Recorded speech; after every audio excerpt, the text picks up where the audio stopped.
કેટલા સરસ મજાના કમળ છે અને અહીંયા તમને દેખાશે ઝીણી ઝીણી માછલીઓ પણ છે।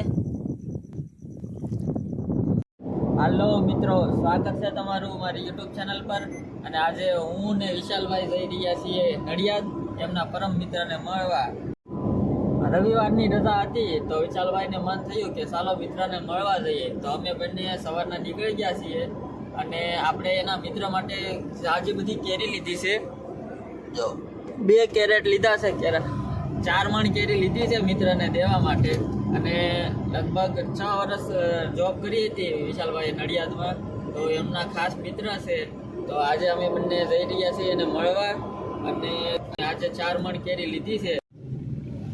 રવિવારની રજા હોવાથી ખૂબ જ ટ્રાફિક છે રસ્તે, ગાડી પણ હાંકવામાં બહુ ઓલું થાય છે, પ્રોબ્લેમ પડે છે। ને આપણી તો નવી ઇલેક્ટ્રિક બસ ભાવનગરની જો કેવી મસ્ત છે। અને આ ભાઈને ટાંકતા આવું છે, રસ્તો ભૂલી ગયા છે। આવજો કાકા।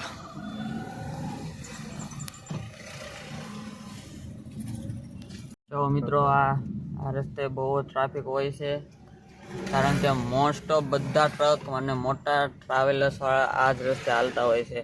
ત્યાં ભાવનગરની બહારનો રસ્તો છે, અમદાવાદ જતો સીધો હાઈવે પડે છે, એટલે મોસ્ટ ઓફ બધા મોટા વાહનો ટ્રાવેલર્સ વાળા આ જ રસ્તે હાલતા હોય છે, જેના કારણે ખૂબ જ ટ્રાફિક રહે છે અહીંયા। તો ફાઇનલી મિત્રો આપણે હાઈવે ઉપર ચડી ગયા છીએ અને હવે આપણે જવાનું છે ભાવનગરથી નડિયાદ રખડવા। તો ચાલો।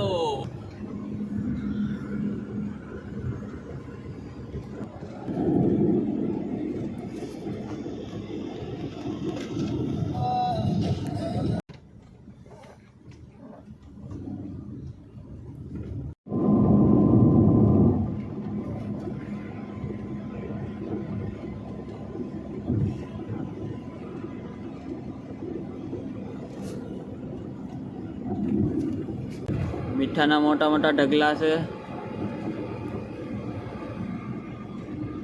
બંને બાજુ હાઈવેની બંને બાજુ એ ખારો પાટ આવેલો છે અને દરિયાનું પાણી આવવાના કારણે મીઠું બની શકે છે। તો આ બધો આખા પટ્ટા પર મીઠાના ઢગલા જોવા મળશે તમને।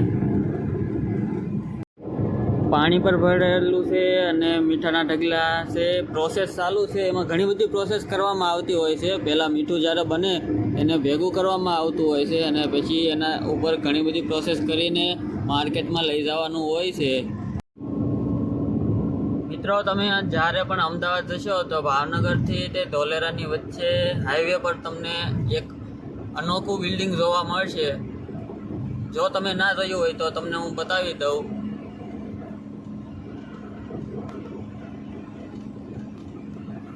જો આ અનોખું બિલ્ડિંગ છે, જે ટુરિસ્ટો માટે ફરવાઓ આવે એ માટે બનાવવામાં આવ્યું છે। હજી કામ ચાલુ છે, બન્યું નથી, પણ થોડા સમયની અંદર ચાલુ થઈ જશે। તો ગુફાઓ બનાવેલી છે।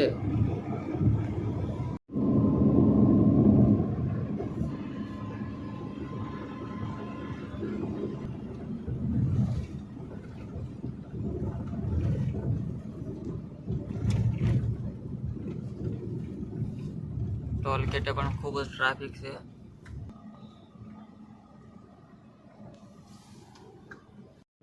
આપણે પહોંચી ગયા છે ધોલેરા અને જે બનવાનું છે ગુજરાતનું સ્માર્ટ સિટી, ઘણા બધા ઉદ્યોગો આવવાના છે, તો અહીંથી શરૂ થાય છે ધોલેરા। બધી ઇન્ડસ્ટ્રી બનવાની તૈયારી થઈ ગઈ છે। આ છે એનો ખૂબસૂરત નજારો, ગેટ બની ગયો છે।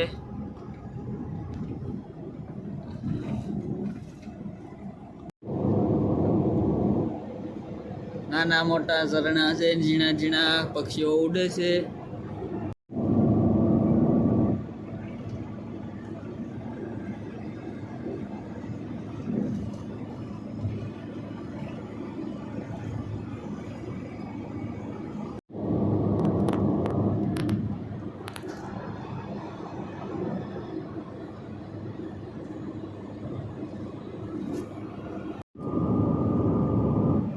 તો મિત્રો, આપણને ધોલેરા દેખાઈ રહ્યું છે। જો નાની એવી બિલ્ડિંગ દેખાય છે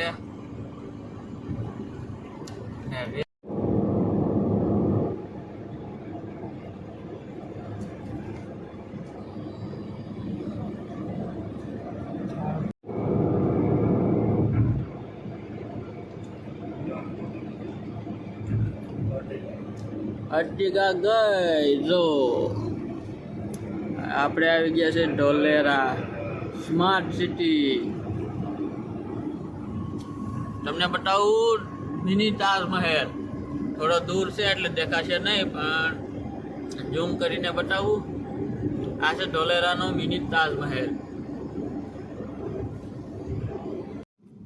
તો આ છે નવું ટોલ ગેટ. આજે નવું જ બનેલું છે. અને મિત્રો આપણે પહોંચ્યા છીએ વટ્ટામણ ચોકડી અને બ્રિજનું કામ ચાલુ છે, જેના કારણે જો ઘણું બધું ટ્રાફિક છે. આપણે પુલ ઉપર આવી ગયા અને પુલની નીચે જો પાણી આવી ગયું છે. સરસ મજાની નદી છે. તો આપણે ગાડીમાં ગેસ ફૂટી ગયો છે અને આપણે ગેસ પૂરા ઊભા રહી ગયા છીએ. ઘણા સમયથી આંકી રહ્યા હતા. કમસે કમ 3 કલાકથી કન્ટિન્યુ ગાડી હાલતી હતી. હવે આપણે ગેસ પુરાવીને પછી પાછા નીકળી જઈશું.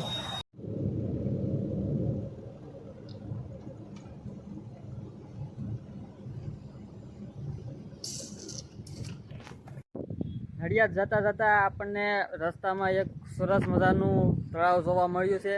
આ ગામ છે પરિયેજ અને પરિયેજ ગામમાં ખૂબ જ મોટું અને વિશાળ તળાવ અમને જોવા મળ્યું છે. તો અમે જોવા જઈએ છીએ. તો ચાલો હું તમને બતાવું કેવડું મોટું તળાવ છે અને કેટલા બધા કમળ એની અંદર છે. સરસ મજાના કમળ છે. ઘણા બધા જાત જાતના પક્ષીઓ છે અને અંદર કાચબા માછલી એવું પણ જોવા મળ્યું છે. ખૂબ જ મોટું અને વિશાળ તળાવ છે અને અંદર સરસ મજાના કેટલા બધા કમળ છે. તો હું તમને બતાવું અને અંદર ચાલો હું તમને નીચે જઈને થોડા કમળ અને માછલીઓ પણ બતાવું કેટલા સરસ મજાના કમળ છે. આખા તળાવમાં મસ્ત સરસ મજાના કમળો છે અને બહુ જ મોટું તળાવ છે. અમે અહીંથી જતા હતા તો રસ્તામાં દેખાણું, તો ચાલો અમે કીધું જોઈ લઈએ. અને અહીંયા તમને દેખાશે ઝીણી ઝીણી માછલીઓ પણ છે. ખૂબ જ સરસ મજાનું તળાવ જોઈને હવે અમે નીકળી ગયા છીએ નડિયાદ જવા માટે પાછા. અને રસ્તો જોવો તમે કેટલો સરસ મજાનો. બંને બાજુ મોટા મોટા ઝાડ છે અને લીલાછમ ઝાડવા છે. વચ્ચે રસ્તો, મંદિર પણ આવી ગયું છે. જય માતાજી.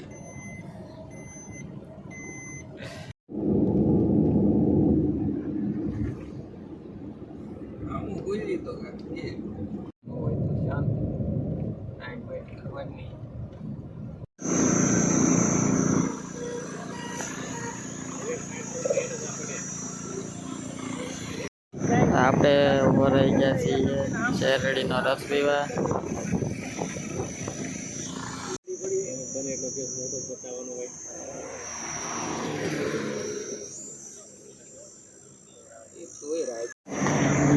રસ પી લીધો છે અને હવે અમે જઈ રહ્યા છીએ મિત્રના રૂમે.